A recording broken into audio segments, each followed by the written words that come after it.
Ready? Start.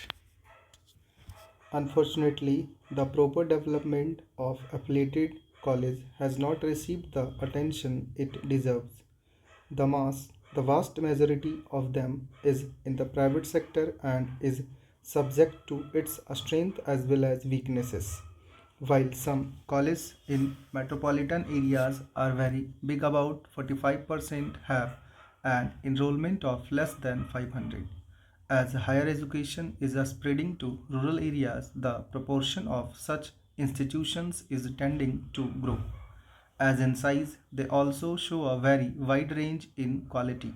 Many of these institutions have low standards due to poor facilities and mediocre staff, while some are outstanding institutions which can compare favorably with university departments.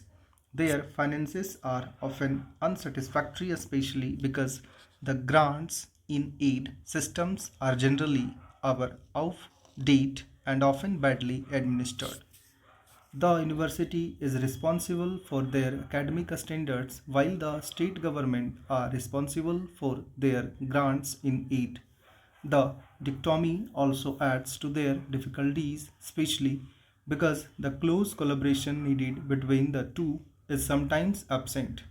Added to all these, there is often an unhealthy rivalry between university departments and affiliated colleges or between the colleges themselves. I am of the view that in the larger interest of improving standards in higher education, it is necessary to concentrate for the next 5 to 10 years on improving the quality of affiliated colleges.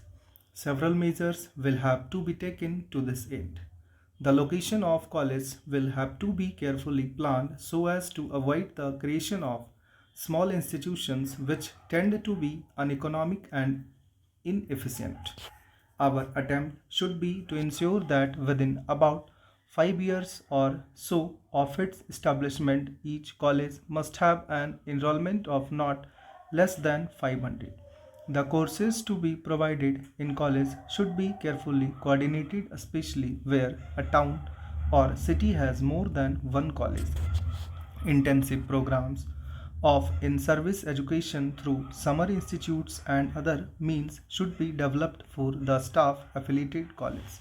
The system of grants in aid should be liberalized so that the college can afford to have adequate staff of high quality as well as good teaching facilities.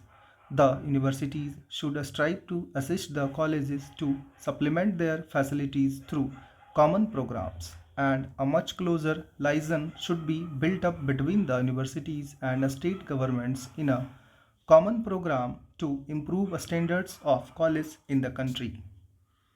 Delhi provide, I think, a good example of what the close collaboration between a university and its college should be. All colleges, including those set up by government, are under the control of their own autonomous bodies. The remuneration qualifications of teachers in the college and university is the same and methods of recruitment are similar. The teaching programs are very well coordinated. The grants in aid is liberal and is given by the University Grants Commission on the recommendation of the university. The results of this approach have been outstanding, and the Delhi College have given a much better account of themselves than in many other areas. It would be a good thing if the Delhi model is adopted elsewhere also in other metropolitan areas and big cities in the first instance and then generalized to other areas in the light of experience gained. It would be untrue to my part as a university man if I did not share with you some of my ideas about the chief concerns of a college as a center of higher education in its educational work. The first thing that comes to my mind is its concern for the individual and the spiritual. This may sound a little out of fashion, but I feel it is a vital concern. There is a dangerous tendency to neglect the things of the spirit in the overemphasis on material welfare. The final justification of education is an enrichment of life for individual human beings and the full development of their spiritual potentialities. Whatever else the college may or may not do, education in this sense should be its first concern.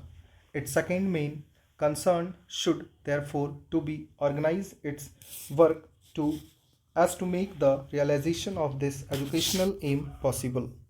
This implies meditation between the subjective mind of the educand and the objective mind concretized is in the manifold goods of culture meditation that is between the individual student and his culture, between him and the science, the arts, the techniques, the religious, the moral and legal codes, the social forms, the institutions, the personalities in which human culture is embodied, stood as it were. But every mind cannot get its nourishment indifferently from any goods of culture. There must be a correspondence between the mind to be educated and the mind embodied in the goods of culture.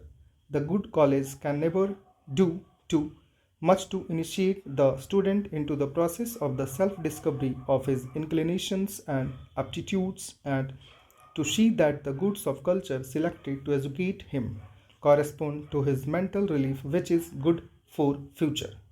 Stop.